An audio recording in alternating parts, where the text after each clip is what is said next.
Panginoon ay darating, ang pag-ibig niya ay magniningning.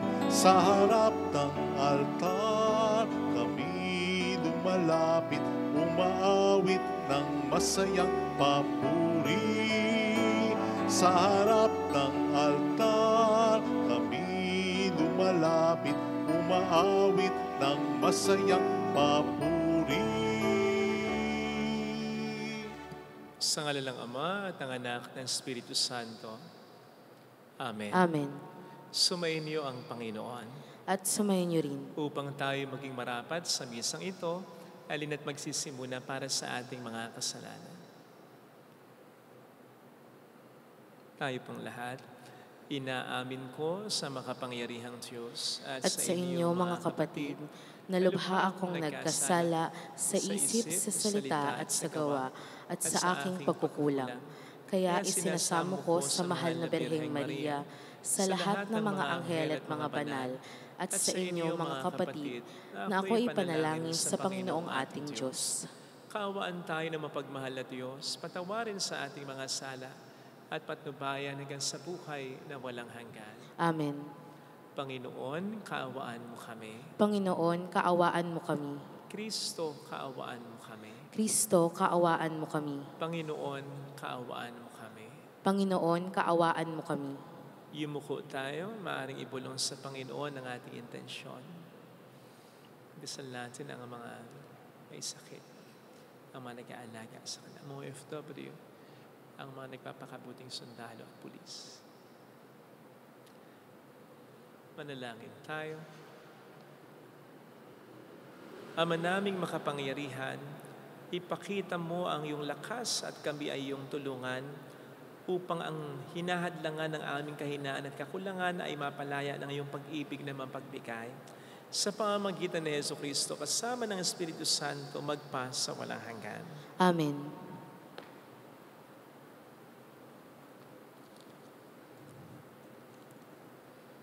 Ang salita ng Diyos mula sa aklat ni Propeta Isaías. Sa araw na iyo'y ganito ang aawitin sa Huda. Matatag ang ating lungsod, hindi tayo maaano. Matibay ang muog, bayaang bukas sa mga pintuan, upang makapasok ang bayang matapat. Binibigyan mo ng lubos na kapayapaan ang mga taong matapat na tumatalima at nagtitiwala sa iyo. Magtiwala kayong lagi sa Panginoon, pagkat siya ang kublihang walang hanggan. Ibinababa niya ang mga palalo. Lungsod mang matatag ay binabagsak, pati muog ay winawasak, hanggang sa maging tapakan ng mga taong hamak at tungtungan ng mga mahihirap. Ang salita ng Diyos. Salamat sa Diyos. Pinagpalang dumarating sa ngalan ng poon natin. Pinagpalang dumarating sa ngalan ng poon natin. O pasalamatan ang Panginoong Diyos pagkat siya'y mabuti. Ang kanyang pag-ibig ay napakatatag at mananatili. Mabuting di hamak na doon sa poon magtitiwala ako, kaysa panaligan yaong mga tao. Higit ngang mabuti ang pagtitiwala sa poon ibigay, kaysa pamunuan ang ating asahan. Pinagpalang dumarating sa ngalan ng poon natin. Ang mga pintuan na banal na templo inyong ngayong buksan. Ako ay papasok, at itong Panginoon papupurian, itong yaong pintong pasukan ng poon, ang Panginoong Diyos. Tanging ang matuwid, ang pababayaang dooy makapasok. Aking pinupuri, o ikaw poon, yamang pinakinggan, dininig mo ako't pinagtagumpayan. Pinagpalang dumarating sa ngalan ng poon natin. Kami ay iligtas, tubusin mo, poon, kami ay iligtas, at pagtagumpayin sa layunit hangad. Ang pumaparito sa ngalan ng poon ay pagpapalain. Magmula sa templo, ang pagpapalay kanyang tatanggapin, ang poon, ang Diyos. Pinagpalang dumarating sa ngalan ng poon natin.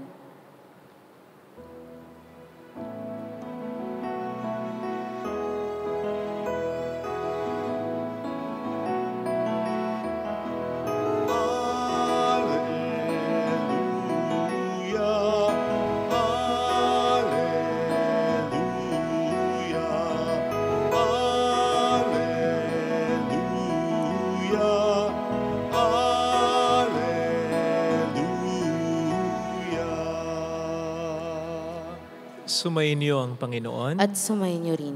Ang mabuting balita ng Panginoon ayon kay San Mateo. Papuri sa iyo, Panginoon. Noong panahong yon, sinabi ni Jesus sa kaniyang mga alagad, hindi lahat ng tumatawag sa akin, Panginoon, Panginoon, ay papasok sa kaharian ng langit, kundi yung lamang sumusunod sa kalooban ng aking Amang nasa langit. Kahit ang bawat nakikinig at nagsasagawa ng mga salita kong ito ay matutulad sa isang taong matalino na nagtayo ng kanyang bahay sa ibabaw ng bato. Umulan ng malakas, bumaha at binayo ng malakas na hangin ang bahay na iyon. Ngunit hindi nagiba sapagkat nakatayo sa ibabaw ng bato. Ang bawat nakikinig ng aking mga salita at hindi nagsasagawa nito ay matutulad sa isang taong hangal na nagtayo ng kanyang bahay sa buhanginan. Umulan ng malakas, bumaha at binayo ng malakas na hangin ang bahay. Bumagsak ang bahay na iyon at lubusang nawasak. Mga kapatid, ang mabuting balita ng Panginoon. Pinupuri ka namin, Panginoong Hesukristo. Welcome sa Our Lady of Last at Quasay Parish, kung saan ayos lang pong umiyak. Samahan tayo ng mahal na ina sa pag-iyak at sa pagdarasal upang maging maayos ang lahat. Ano po ang nararamdaman ninyo, nagiging reaksyon ninyo, kapag may nagsasabi ng ganito? Sinasabi ko sa inyo, kapag yumaman ako, kapag tumama ako sa loto, kapag na-promote ako, kapag sumikat ako, kapag gumandag, muwapo ako, pumayat ako, huyo kayong lahat sa akin. Again, ano pong nagiging reaksyon natin? Ano pong nagiging damdamin natin? Naniniwala po ba tayo? Natatakot po ba tayo? Di po ba madalas? Hindi naman. Sapagkat una, nandun yung hindi natin paniniwala na maabot niya. Yung sinasabi niya, lalo pat napakatayog ng pangarap niya. At ikalawa, maabot man niya ang pangarap niya. Ano naman ngayon sa atin? Kung hindi naman siya mahalaga sa atin. Sinabi ko po ito as an intro kasi narinig po natin sa ating Ebanghelyo, sabi ng ating Panginoon sa atin, hindi lahat ng tumatawag sa aking Panginoon, Panginoon ay papasok sa kaharian ng langit, kundi yung lamang sumusunod sa kalooban ng aking Amang nasa langit. In the first place, hindi niya dito sinabing, kapag ako ay naging Panginoon nyo na. Hindi. Kinlaim niya agad na siya'y Panginoon natin. Niisip ko nga po kung paano ito tinake ng audience niya noon, ng mga nakakarinig sa kanya noon. Hindi pa naman sila sigurado na Diyos nga talaga si Kristo. So po pwedeng may nag-isip o may nagsabi, in your dreams, Jesus. Tayog naman ng pangarap, Panginoon agad. At yun ay maintindihan natin. Kung ganun ang naging reaksyon nila. Kung hindi sila naniwala, hindi sila natakot, kung hindi sila sasampalatayan sa Kanya, sapagkat sino ba naman siya para sa kanila? Dahil hindi pa nila tiyak na Diyos siyang talaga. Kaya dapat iba ang dating nito sa atin. Una, dapat paniwalaan natin ito. Sapagkat ang Diyos na si Kristo ay hindi naman nagsasabi ng kasinungalingan. Laging totoo. Lagi niyang pinanindigan ang mga salita niya. At ikalawa, mahalaga si Jesus sa atin. In fact, napakahalaga. Kailangan natin siya. So dapat tayong matakot kung hindi tayo sumusunod at naniniwala sa Kanya.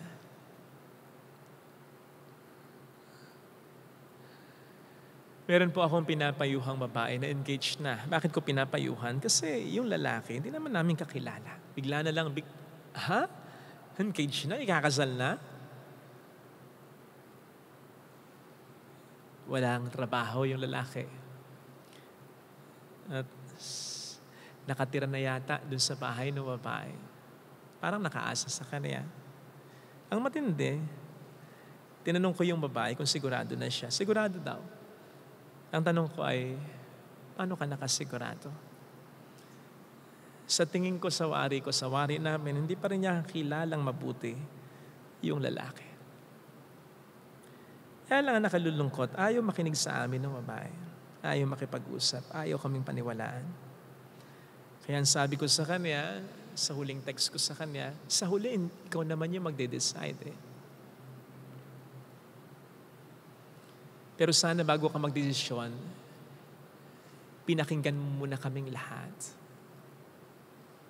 And then saka mo isipin at timbangin, sino nga ba ang mas paniniwalaan mo?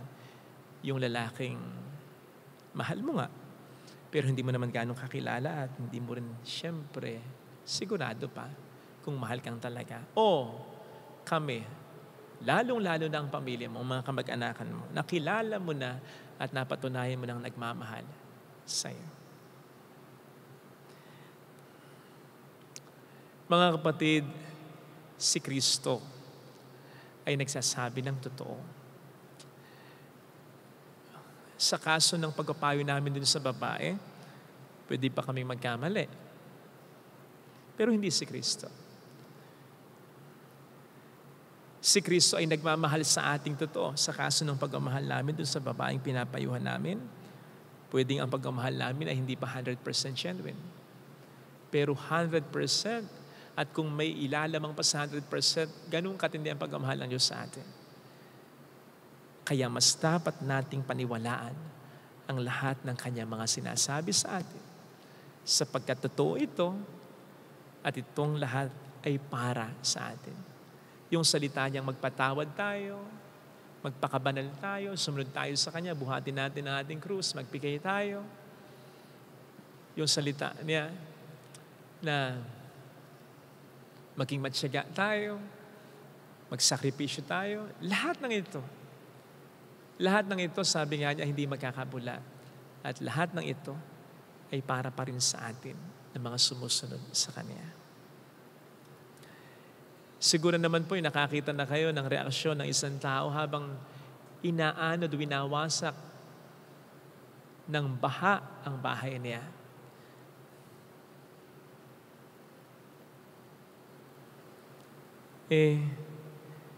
Samantalang naawa tayo, papaano kung ang kaso naman ay bumaha at nawasak yung bahay niya dahil sa kagagawa niya? Dahil sa una pa lang, mahina na yung pundasyon niya. Sa una pa lang, hindi niya ginawa kung ano yung tama. Kung ano yung dapat. Maawa pa rin kaya tayo kapag inanod ng baha ang bahay niya? Kapag sa isang iglap na walang parang bula ang mga pinagsikapan niya? Yes, of course. Maawa pa rin tayo. Pero, hindi na ganun katindi. Kasi, may pagkukulang din naman siya. May pagkakamali din naman. Hindi siya nakinig sa mga nagpapayo sa kanya.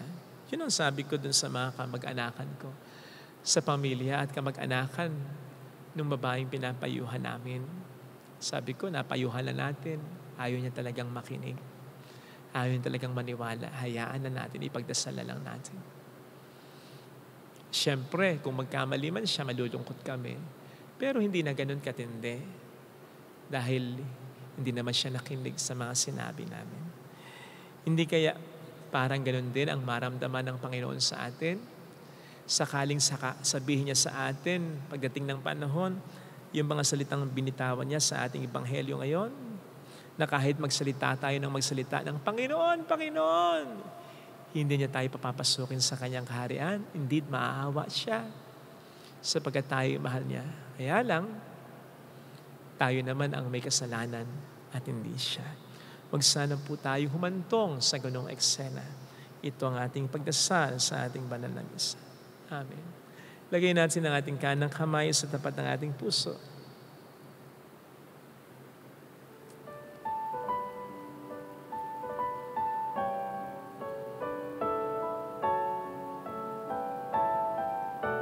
Awitin natin. Alam kong may magagawa ang Diyos.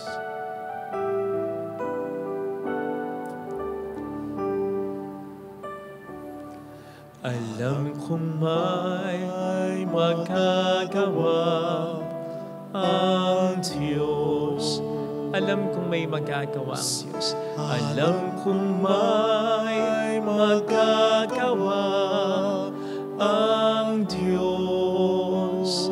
Kung ako'y magtatapat, Kung ako'y magtatapat, sa Kanya'y maglilingkod, sa Kanya'y maglilingkod, alam kong may magagawa ang Diyos. may Umaasa ako. magagawa Sumasampalataya ako. Alam kong diringhin ng Diyos ang samo ko sapagkat mahal niya ako. Hindi niya ako pamamayaan, hindi niya ako kalilimutan. Alam kong diringhin ng Diyos ang samo ko. Alam kong Bumabalik ako sa Kanya, ng Diyos sa Kanyang yakap, sa Kanyang pagmamahal. Kung ako'y magtatapat, Kung ako'y sa Kanya'y maglilingkod, sa Kanya'y maglilingkod, alam kong diringhin ng Diyos ang samo ko. diringgin ng Diyos Pumikit tayo. ang samo ko. Panginoon, tulungan mo po kaming sumunod sa iyo. Sa mga salita mo, nahihirapan man kami, pilitin man sana namin, tulungan mo po kaming huwag manghinawa sa aming mga mabuting ginagawa kahit na nakakaramdam kami ng hindi maganda, napapagod kami, hindi kami na-appreciate ng iba, binibigyan pa ng maling kahulugan, ginagantihan kami kasamaan. Tulungan mo po kaming makapanindigan sa mabuti at sa tama at sa totoo. Tulungan mo po kaming patuloy na magsikap na maging mabuting tao. Tulungan mo po kami, O aming Panginoon Yesu Cristo. Alleluia! Purihin ang Diyos. Alleluia! Alam din naman talaga natin kung ano ang tama. Siya ay muling babalik sa atin. Natatakot lamang tayong gawin at napapagod lamang tayong gawin. Alleluia! Sana'y pilitin pa rin natin sapagkat sapat naman ang Panginoon, ang biyaya ng Panginoon sa atin. Alleluia! Sa takdang panahon ay babalik ang Panginoon upang tayo ay tapat siya sa Kanyang mga pangako sa atin. Sabihin mo sa sarili mo, mayroong magandang mangyayari sa iyo. Ang mga salita ng Diyos, ang mga utos ng Diyos ay hindi para sa Kanya. Sundin naman natin o hindi, walang nadadagdag, wala ring nababawas sa Kanya. Sapagat yun ay para sa atin talaga. Mayroong magandang mangyayari. Nahihirapan tayo kasi ayaw ng demonyong sumunod tayo. Talagang ginagawa niya ang lahat. Kaya mas dapat tayo sumunod. Kasi kaya tayo nahihirapang sumunod, ayaw tayong pasunurin ng diabo. Kaya mas dapat tayong sumunod. Dahil alam natin na ito ay para sa atin. Papuri sa Ama at sa Anak sa Espiritu Santo. Kapara ng sa unang-una, ngayon at magpakailanman at magpasawalang hanggan, siya nawa.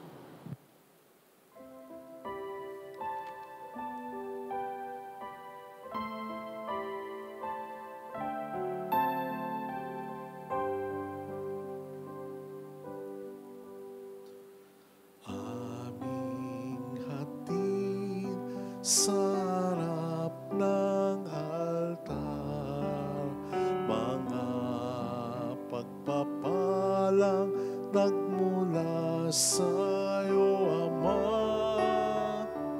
Pasasalamat sa biyayang natanggap, pagpupuri sa iyong harapan.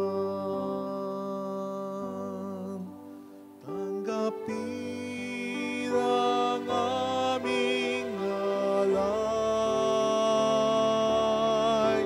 ang alak at tinapay,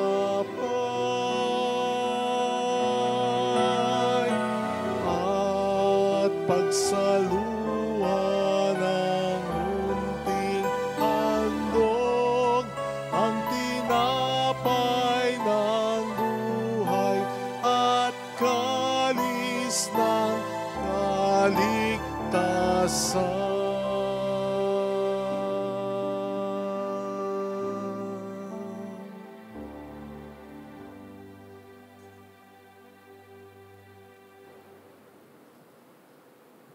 Manalangin tayo, pang ating handog ay maging kalugod-lugod sa Diyos Amang makapangyarihan.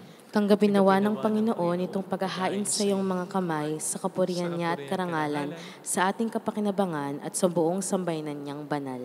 Ama naming lumikha, tanggapin mo ang aming mga alay na ikaw rin ang nagbigay. Magdulot nawa ito ng gantimpalang kaligtasan na ngayon pa man ay amin ang pinakikinabangan sa pamamagitan ni Jesucristo kasama ng Espiritu Santo magpasa walang hanggan. Amen. Sumainyo ang Panginoon. At sumayin niyo rin. Itaas sa Diyos ang inyong puso at diwa. Itinaas na namin sa Panginoon. Pasalamatan ng Panginoong ating Diyos. Marapat na siya ay pasalamatan. Ama naming makapangyarihan, tunay nga pong marapat na ikaw ay pasalamatan sa pamamagitan ni Jesucristo na aming Panginoon. Siya'y sinugo mo upang matupad ang iyong magandang balak para sa lahat. Hindi niya ikinahiyang mamuhay ng mahirap upang mapakisamahan niya kaming matapat. Siya'y naging hindi na iba sa amin upang maitampok niya kami sa iyong piling. Sa kanyang lantarang muling pagdating ang pakikisama niya ay puspusang magniningning at ang pangako niyang kapanapanabik ay inaasahan naming lubos na makakamit. Kaya kaisa ng mga anghel na nagsiawit ng papuri sa iyo ng walang humpay sa kalangitan, kami nagbubunyi sa iyong kadakilaan. Santo, Santo, Santo, Panginoong Diyos ng mga hukbo, napupuno ang langit at lupa ng kadakilaan mo. Osana sa kaitaasan. Pinagpala ang naparirito sa ngalan ng Panginoon. Osana sa kaitaasan. Ama naming banal, ikaw ang bukhal ng tanang kabanalan.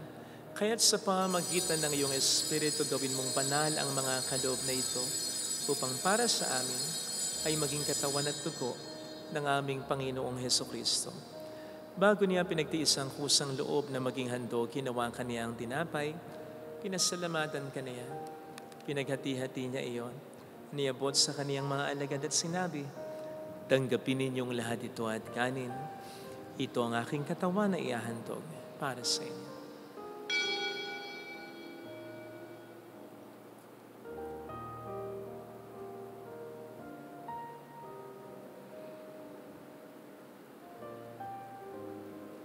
Gayun din naman nang matapos ang hapunan, hinawakan niya ang kalis, muli kaniyang pinasalamatan. Iniabot niya ang kalis sa kaniyang mga alagad at sinabi, tanggapin ninyong lahat ito at inamin. Ito ang kalis ng aking dugo ng bago't walang hanggang tipan, ang aking dugo na ibubuhos para sa inyo at para sa lahat.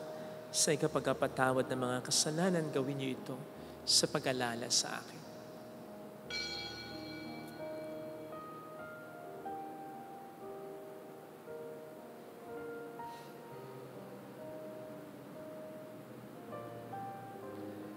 Ang misteryo ng ating pananampalataya, si Kristo'y namatay, si Kristo'y nabuhay, si Kristo'y babalik sa wakas ng panahon. Ama, ginagawa namin ngayon ang pag-alaala sa pagkamatay at muling pagkabuhay ng iyong anak, kaya inialay namin sa iyong tinapay ng buhay at ang kalis ng kaligtasan. Kami nagpapasalamat dahil kami iyong minarapat na tumayo sa harap mo para maglingkod sa iyo. Sinasamo namin kami na magsasalo sa katawan at dugo ni Kristo, ay mabuklod sa pagkakaisa sa pamamagitan ng Espiritu Santo. Ama, lingapin mo ang iyong simbahang laganap sa buong daigdig. Puspusin mo kami sa pag-ibig. Kaisa ni Leon na aming Papa, ni Dennis na aming Obispo at ng Tanang Kaparian. Alalahanin mo mga kapatid naming nahimlay nang may pag-asang sila'y muling mabubuhay, lalo ng aming mga ipagdarasal. Saglit nating ipagdasal ang ating mga minamahal na yumao. Gayun din ang mga walang nakaalaala. Kaawaan mo sila at patuloyin sa iyong kaliwanagan. Kaawaan mo at pagingtapatin kaming lahat na makasalo sa iyong buhay na walang wakas. Kaysa ang mahal na Birhen ng Lasalet, ang ina ng Diyos. Isanuse ang kabiyak ng kanyang puso, lahat ng mga banal na namuhay dito sa daigdig ng kalugod-lugod sa iyo. May pagdiwang naman namin ang pagpupuri sa ikararangal mo sa pamamagitan ng iyong anak na aming Panginoong Hesukristo. Sa pamagitan ni Kristo, kasama niya at sa Kanya, ang lahat ng parangal, papuri ay sa iyo, Diyos Amang makapangyarihan, kasamang Espiritu Santo, magpasawalang hanggan.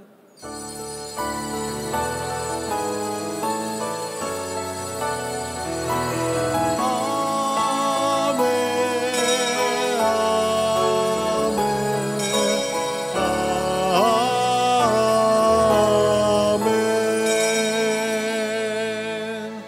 tumawag tayo sa ating Ama.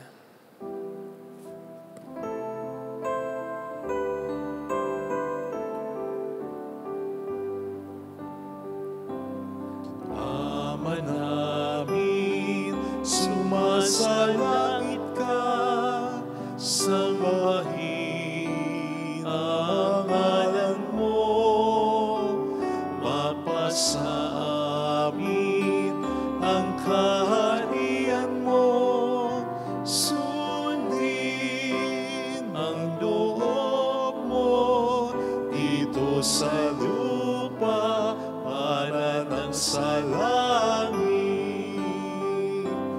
Bigyan mo kami ngayon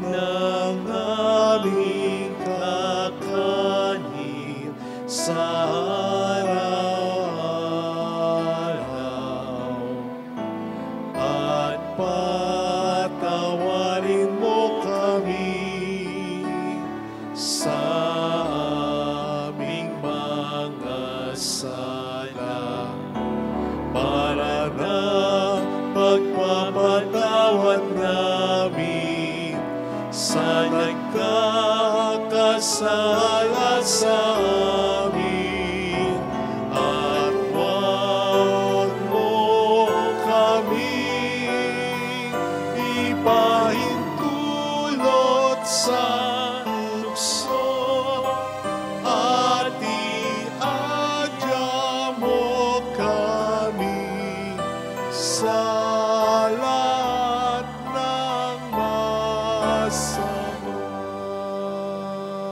Iniling namin kami adya sa lahat ng masama, pagkalooban ng kapayapaan araw-araw, iligtas sa kasalanan, samantalang aming pinaghahandaan ang dakilang araw ng pagpapahayag ng tagapagligtas naming sa Heso Kristo. Sapagkat iyo ang kaharian, ang kapangyarihan at ang kapurihan, magpakailanman. Amen. Panginoong Heso Kristo, sinabi mo noon, sinasabi mo rin sa amin ngayon, kapayapaan ang iniiwan ko sa inyo, ang aking kapayapaan ang binibigay ko.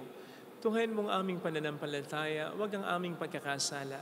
Pagkalooban mo kami ng kapayapaan at pagkakaisa sa iyong kalooban, kasama ang Espiritu Santo magpasa walang hanggan. Amen. Ang kapayapaan ng Panginoon ay sumainyo daw ang lahat. At sumayin niyo rin. Magbigayan tayo ng kapayapaan sa isa't isa. Kapayapaan. Peace be with you. Kordero ng Diyos na Nag-alis ng mga kasalanan ng sanlibutan, maawa ka sa amin. Kordero ng Diyos na nag-aalis ng mga kasalanan ng sanlibutan, maawa ka sa amin. Kordero ng Diyos na nag-aalis ng mga kasalanan ng sanlibutan, ipagkaloob mo sa amin ang kapayapaan.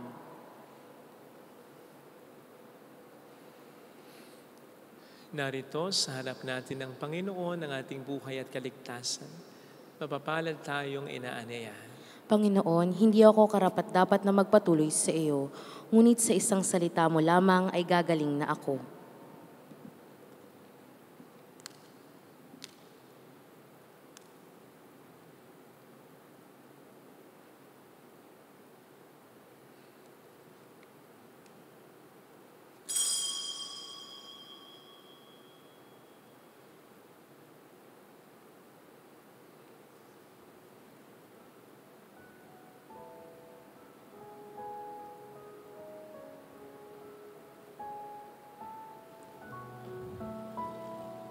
Panalangin para sa espiritual na pakikinabang.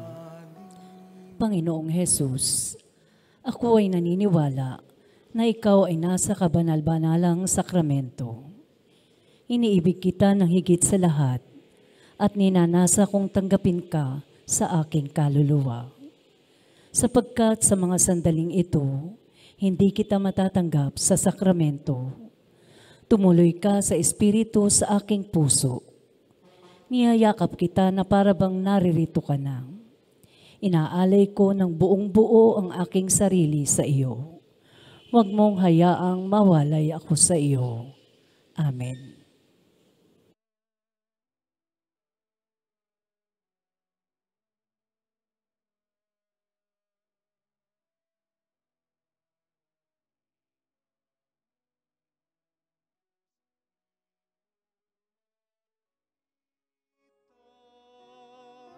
Ang karangalan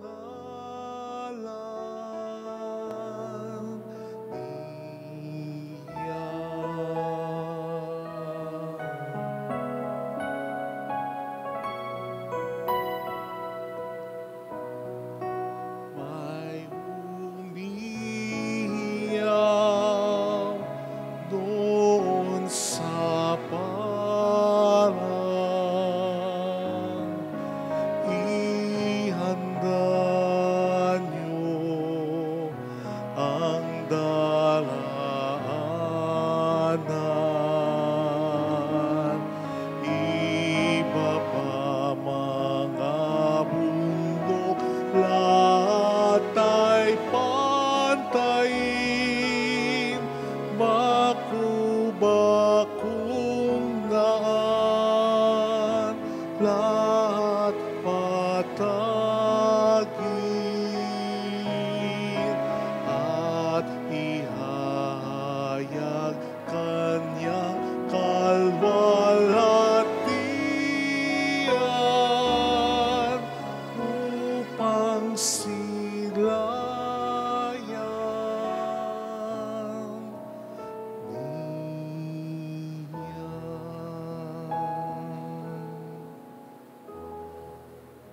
Manalangin tayo.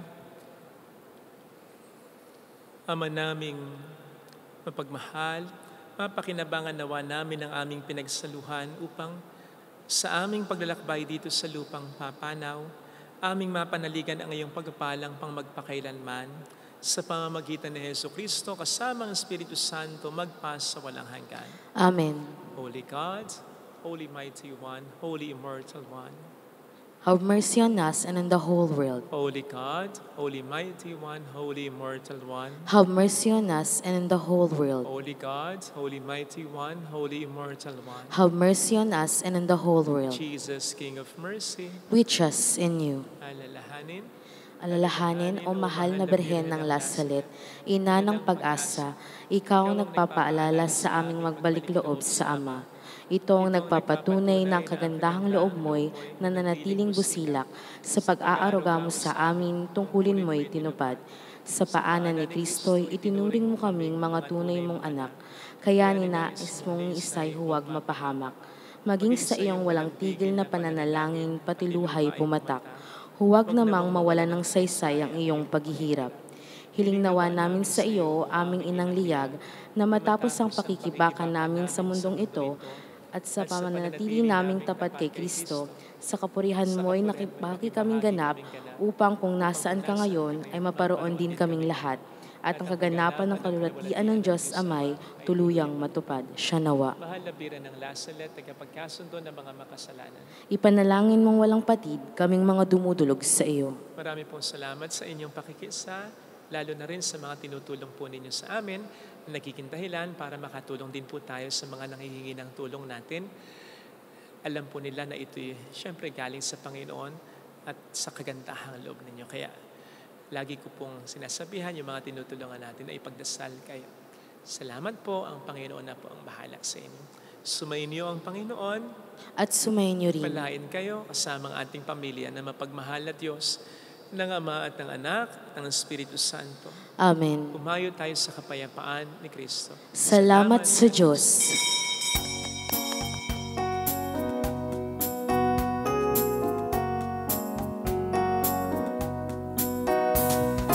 On this day, O Mother of our Lord, we sing you praise for lighting up our way.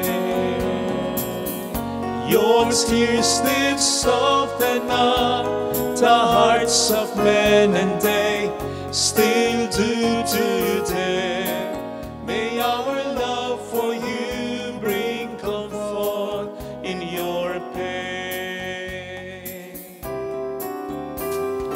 On this day, O Mother of our Lord, we sing you praise for lighting up our way. Your tears did soften up the hearts of men, and they still